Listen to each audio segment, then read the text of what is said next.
Good morning. આજના લેક્ચરમાં બધાનું સ્વાગત છે.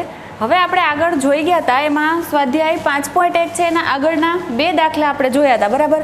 હવે આપણે ત્રીજાથી જોવાનું છે, જેમાં આપણે વાત કરી છે કે એક કારખાનાના 30 કારીગરોની સાપ્તાહિક વેતન, એટલે કે એક અઠવાડિયાનું એને પગાર કેટલો આપે છે, વેતન કેટલું આપે છે, એની રૂપિયામાં વાત કરી છે. અને એ 30 કારીગરની વાત અહીંયા નીચે આપણને દેખાડી છે. તો પહેલા કારીગર છે એને 130, બીજાને 830, બીજાને 845, ત્રીજાને 869. એ રીતે 30 કારીગરોના વેતનની વાત આપણને કરી છે. તો એના ઉપરથી મને એવું કીધું છે કે ઉપરોક્ત માહિતી પરથી આવૃત્તિ વિતરણ કોષ્ટક તૈયાર કરવાનું છે. આવૃત્તિ વિતરણ કોષ્ટકના 2 પ્રકાર હતા. એક તો સાદું આપણે જે વાપરીએ છીએ, અને બીજો કયો હતું, વર્ગ અંતરાલવાળું. તો એ વર્ગ અંતરાલવાળા આવૃત્તિ વિતરણ કોષ્ટકનો મારે અહીંયા ઉપયોગ કરવાનો છે. અને વર્ગ અંતરાલ કયા કયા લેવાના, તો એ આપણને કીધું છે. પહેલો વર્ગ અંતરાલ આવશે 800 થી 810, બીજો 810 થી 820, બરાબર. તો આપણે વર્ગ એના અલગ અલગ પાડી દેશું. તો આવૃત્તિ વિતરણ કોષ્ટક તૈયાર કરવું હોય તો એમાં મને 3 વસ્તુની જરૂર પડે. પહેલું કોષ્ટક આવે એમાં શું આવે, તો કે જેની વાત કરી છે, કારીગરોનું લખશું કે વેતન લખશું. તો અહીંયા સંખ્યા શેની આપી છે, વેતનની. તો પહેલું બોક્સ આવશે વેતન, વચ્ચેનું હંમેશા શું આવશે, આવૃત્તિ ચિહ્ન, અને એની પછી આવે છે આવૃત્તિ. તો એ આવૃત્તિ શું થશે, કારીગરોની સંખ્યા. તો હવે આ જે વર્ગ આપેલા છે, તો એ આ વર્ગના આધારે આપણે એનું આવૃત્તિ વિતરણ કોષ્ટક તૈયાર કરશું. તો પહેલું આવશે કારીગરોનું વેતન.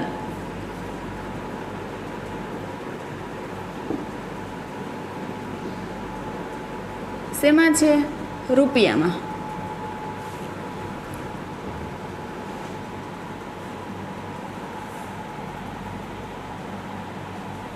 એની પછીનું આવશે આવૃત્તિ ચિહ્ન.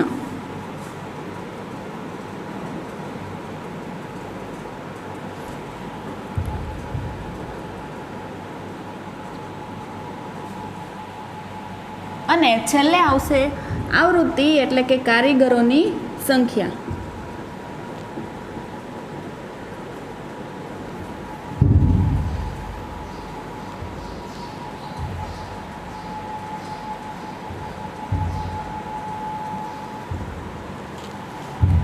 તો હવે કારીગરોનું વેતન જે હતું એને મારે વર્ગમાં દેખાડવાના છે.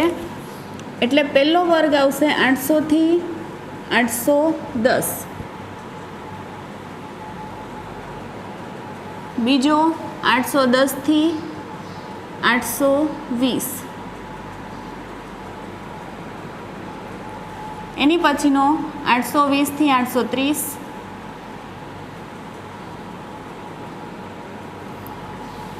$830 થી 840,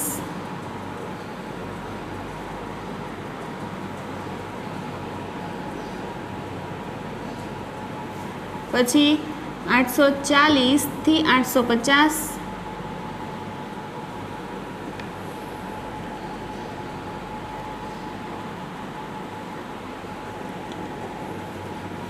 પછી 850 થી 860, 860 થી 870, પછીનો 870 થી 880, 880 થી 890,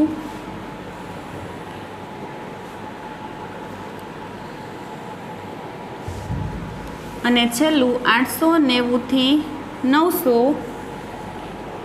કારણ કે અહીંયા તમને જેટલા પણ વેતન આપેલા છે એમાં સૌથી મોટામાં મોટું છે 898, બરાબર. એનાથી મોટું એ કંઈ આવતું નથી, એટલે 900 સુધી લઈ લઈશ.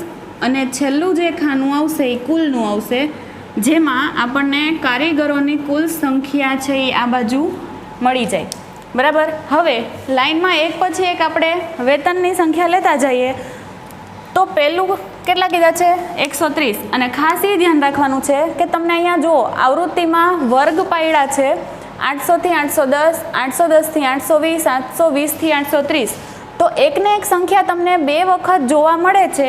તો આમાં ધારો કે તમને 830 કીધું છે, તો અહીં 830 છે એ પહેલી વાર આવે ત્યાં લેશો કે બીજી વાર આવે, તો તમારે ખાસ યાદ રાખવાનું કે જ્યારે કોઈ એવી સંખ્યા આવતી હોય તો એ સૌથી પહેલી વખત જ્યાં આવે ત્યાં જ એ સંખ્યાને આપણે ગણવી પડે. તો 830 છે, 820 થી 830માં પણ છે અને 830 થી 840માં પણ 830નો સમાવેશ થાય.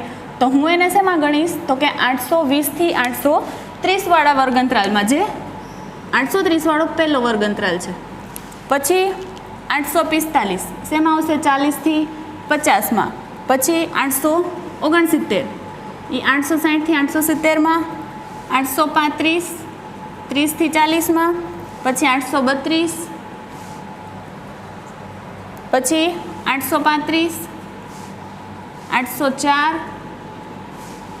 845, 835, 890 એ પહેલાં 890 આવે છે એ વાળા વર્ગંતરાલમાં.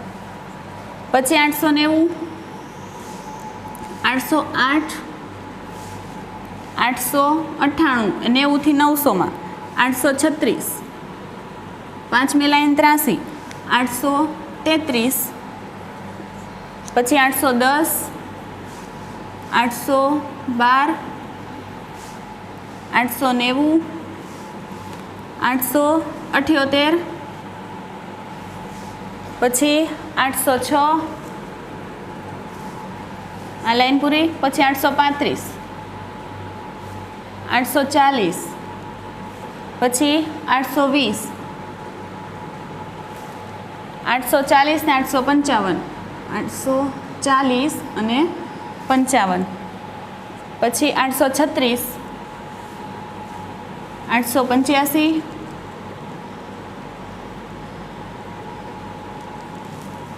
860, 868 અને છેલ્લું 840. બરાબર. હવે આટલા જે આવૃત્તિ ચિહ્ન આપણને દેખાય છે, ચિહ્ન કેટલા છે એની સંખ્યામાં લખી નાખું તો એ મને શું મળશે? કારીગરોની સંખ્યા. એટલે પહેલા વર્ગંતરાલમાં 4, પછી 2, પછી 1, 10 ને 1, 11, પછી અહીંયા 2, 2, 2, 1, 4 અને 1. હવે આપણે કરીએ આ બધાનો સરવાળો. તો એ બધાનો સરવાળો કોના જેટલો આવવો જોઈએ? 30 જેટલો, કારણ કે 30 કારીગરોની વાત કરે છે. 4 ને 1 5, 6, 6 ને 2 8, 8 ને 2 10, 10 ને 2 12, 13 14, 14 ને 2 16 ને 4 20 ની 0 વધી 2 એટલે 2 ને 1 3. જે 30 મને મળ્યો એ કારીગરોની સંખ્યા બરાબર મળે છે. એટલે આપણા આવૃત્તિ વિતરણ કોષ્ટકમાં ક્યાંય ભૂલ આવી નથી. બરાબર. હવે નીચે આપણને ચોથો પ્રશ્ન પૂછ્યો છે અને એમાં એવું કીધું છે કે પ્રશ્ન 3માં આપેલી માહિતી પરથી બનાવેલ કોષ્ટકનો ઉપયોગ કરી સ્તંભ આલેખ તૈયાર કરો અને નીચેના પ્રશ્નોના જવાબ લખવાના. તો આપણે જે આગળના પ્રશ્નમાં જે આવૃત્તિ વિતરણ કોષ્ટક તૈયાર કર્યું છે એના આધારે મારે લંબાલેખ દોરવાનો છે. એ લંબાલેખ દોર્યા પછી મારે એના ઉપરથી પ્રશ્નના જવાબ લખવાના થશે. તો હવે આ માહિતી એમાં મેઇન કેટલી વસ્તુ છે? તો કે કારીગરોનું વેતન, એટલે કે એનો વર્ગ અંતરાલ આપેલો છે અને એની પછી શું આવશે? કારીગરોની સંખ્યા. તો એ બે વસ્તુને મારે એક્સ અક્ષ ઉપર અને વાય અક્ષ ઉપર દેખાડવાના રહે. તો એક્સ અક્ષ ઉપર મારે કેવી માહિતી દેખાડવી પડશે? એ મને ખબર છે. કેવી આવશે? ગુણાત્મક. અને વાય અક્ષ ઉપર સંખ્યાત્મક માહિતી. તો આ બેમાંથી ગુણાત્મક માહિતી કઈ થઈ? તો કારીગરોનું વેતન. અને સંખ્યાત્મક માહિતી છે એ કારીગરોની સંખ્યા. તો પહેલાં એક્સ અક્ષ ઉપર હું શું દેખાડી દઈશ? કારીગરોનું વેતન, જેના વર્ગ અંતરાલ મારે અહીંયા દેખાડવા પડશે. 800 થી 810, 810 થી 820, 820 થી 830, 830 થી 840, 840 થી 850, 850 થી 860, 860 થી 870, 870 થી 880, 880 થી 890 અને છેલ્લું 890 થી 900. બરાબર. આ શું મને મળ્યા? વર્ગ અંતરાલ જે એક્સ અક્ષ ઉપર દેખાડ્યા એટલે શેની માહિતી છે પણ એ મારે લખવું પડે. તો અહીંયા લખશું કારીગરોનું વેતન.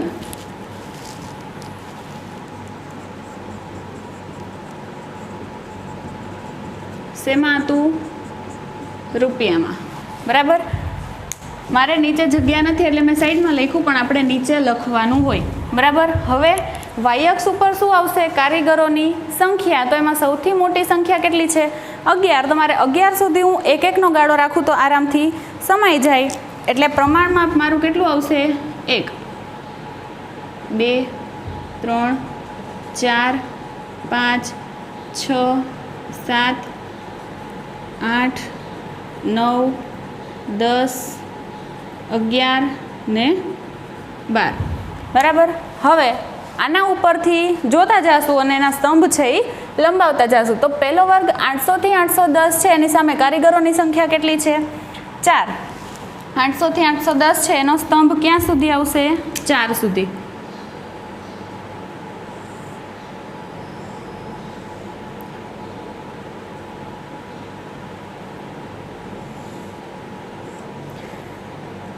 અત્યારનો જે આલેખ છે એમાં આપણે એક બીજા સ્તંભ છે એ જોઈન્ટ કરીને લખશું. પછી બીજો વર્ગ અંતરાલ છે એમાં કારીગરોની સંખ્યા છે 2, તો એ સ્તંભને જોઈન્ટ રાખી 2 સુધી લંબાવવાનો. પછી 820 થી 830માં 1, એટલે 820 થી 830 વાળો જે વર્ગ અંતરાલ છે એનો સ્તંભ આવશે 1 સુધી. પછીનો 830 થી 840 વાળો 11 સુધી.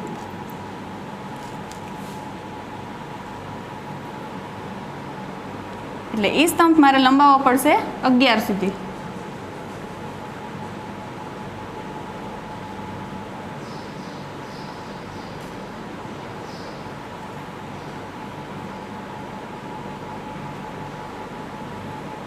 બરાબર.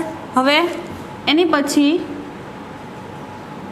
840 થી 850માં 2 સુધી, એટલે આ 2 વાળી લાઈન છે ત્યાંથી એટલો સ્તંભ લઈ જવો પડશે. પછી 850 થી 860માં 2, 860 થી 870માં પણ 2,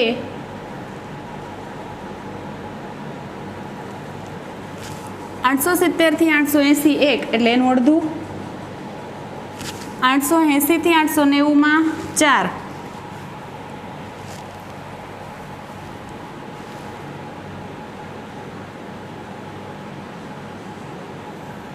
અને છેલ્લું 890 થી 900માં છે 1. તો હવે અહીંયા સંખ્યા લખી નાખીશું. જે સ્તંભ આપણે દોર્યા છે એ સ્તંભની ઉપર કારીગરોની સંખ્યા લખીશ. એટલે અહીંયા 4 2 1 11, પછી 2 2 2 1 4 અને 1. હવે આ આલેખ ઉપરથી મારે પ્રમાણમાપ પણ લખવું પડશે. તો પ્રમાણમાપ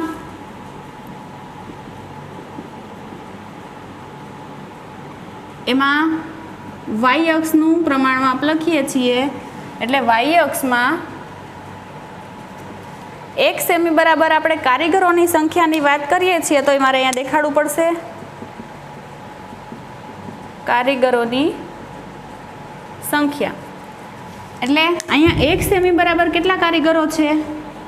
1. તો મારે પ્રમાણમાં વાય અક્ષ ઉપર આવશે 1 સેમી બરાબર 1 કારીગર. બરાબર. હવે આ આલેખ દોર્યા એના ઉપરથી પ્રશ્નના જવાબ લખીએ. તો પહેલો પ્રશ્ન એવો કહે છે કે કયા વર્ગમાં કારીગરોની સંખ્યા મહત્તમ છે? કયા વર્ગમાં સૌથી વધારે સંખ્યા છે કારીગરની? તો કે 830 થી 840માં.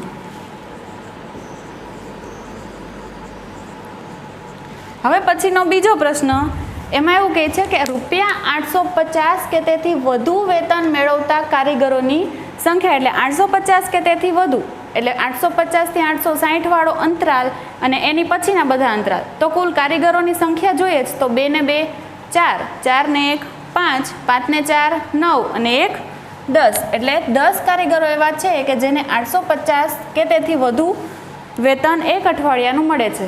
પછીનો પ્રશ્ન 850 થી ઓછું વેતન મેળવતા કારીગરોની સંખ્યા કેટલી છે?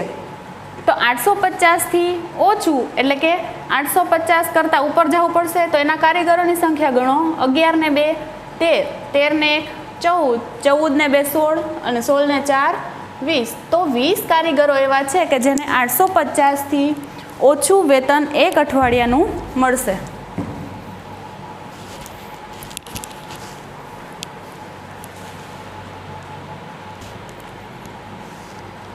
હવે પ્રશ્ન 5 જુઓ. પ્રશ્ન 5માં આપણને એવું કહે છે કે ચોક્કસ વર્ગના વિદ્યાર્થીઓ દ્વારા રજા દરમિયાન નિહાળેલ ટીવીના કલાકોની સંખ્યા આલેખ દ્વારા દર્શાવેલ છે, જેના ઉપરથી નીચેના પ્રશ્નોના જવાબ આપણે દેવાના છે. તો અહીંયા તમને જે આલેખ આપેલો છે એમાં જો એક્સ અક્ષ ઉપર અને વાય અક્ષ ઉપર બે જગ્યાએ સંખ્યા છે, પણ અહીંયા શું વાત કરી છે તો કે દરરોજ ટીવી જોવામાં પસાર કરેલા કલાક એટલે રોજ એ કેટલા કલાક ટીવી જોવે છે એની વાત અહીંયા કરી છે. અને જે વિદ્યાર્થીઓની સંખ્યા છે એ આપણને વાય અક્ષ ઉપર દેખાડેલી છે. તો 1 થી 2 કલાક અહીંયા આપણે ઓલામાં વર્ગ અંતરાલ રહેતા હતા એ જ રીતે અહીંયા વર્ગ અંતરાલ તરીકે આપ્યું છે, કારણ કે આ જે આલેખ છે એના સ્તંભ આપણે જોઈન્ટ કર્યા છે. એટલે 1 થી 2 કલાક જોતા હોય ટીવી એવા કેટલા વિદ્યાર્થીઓ છે? 4. પછી 2 થી 3 કલાક ટીવી જોતા હોય એવા 8 વિદ્યાર્થીઓ, 3 થી 4 કલાક જોતા હોય 22, પછી 4 થી 5 કલાક ટીવી જોતા હોય એવા 32 વિદ્યાર્થીઓ, 5 થી 6 કલાક ટીવી જોતા હોય એવા 8 વિદ્યાર્થીઓ અને 6 થી 7 કલાક ટીવી જોતા હોય એવા 6 વિદ્યાર્થીઓ છે. બરાબર. અહીંયા તમને 6 ક્યાંય દેખાડેલા નથી, પણ એ ક્યાં આવશે? 4 4ના ગાળા લીધા છે એટલે 4 અને 8ની બરાબર વચ્ચે શું આવશે? 6. તો એનાથી આપણે લાઈન અહીંયા આવી. બરાબર. અને 20 થી 24માં પણ એમ જ છે, 22 વિદ્યાર્થીઓ મારે જોતા હોય તો 20 અને 24ની બરાબર વચ્ચે 22 આવશે, એટલે આ રીતે 22 લખશું. બરાબર. હવે આના ઉપરથી પ્રશ્નોના જવાબ આપણે લઈએ તો પહેલો પ્રશ્ન શું કીધો છે કે સૌથી વધુ વિદ્યાર્થીઓએ કેટલા કલાક ટીવી જોયું હશે? સૌથી વધારે વિદ્યાર્થીઓ એટલે વધારે વિદ્યાર્થીઓની વાત થતી હોય એટલે જે મોટો સ્તંભ હોય એની વાત થાય. તો સૌથી મોટો સ્તંભ છે એ કેટલા કલાકની વાત કરે છે? 4 થી 5 કલાક. એટલે કે સૌથી વધુ વિદ્યાર્થીઓએ 4 થી 5 કલાક ટીવી જોયું હશે. તો અહીંયા લખવાનું 4 થી 5 કલાક. પછીનો પ્રશ્ન, કેટલા વિદ્યાર્થીઓએ 4 કલાકથી ઓછું ટીવી જોયું છે? 4 કલાકથી ઓછું એટલે 4થી વધુ આ સાઈડ ને 4થી ઓછું આ સાઈડ. તો એમાં પહેલો સ્તંભ કયો આવશે? 22 નો, એટલે કે 22 વિદ્યાર્થી.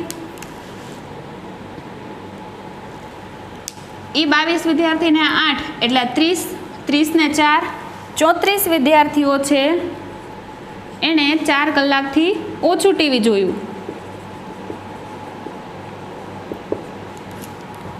એના પછી કેટલા વિદ્યાર્થીઓએ 5 કલાકથી વધુ સમય ટીવી જોવામાં પસાર કર્યો? 5 કલાકથી વધુ એટલે કે જે 5 છે એનાથી આગળ જવાનું 5 થી 6 અને 6 થી 7. તો એવા કેટલા વિદ્યાર્થીઓ છે?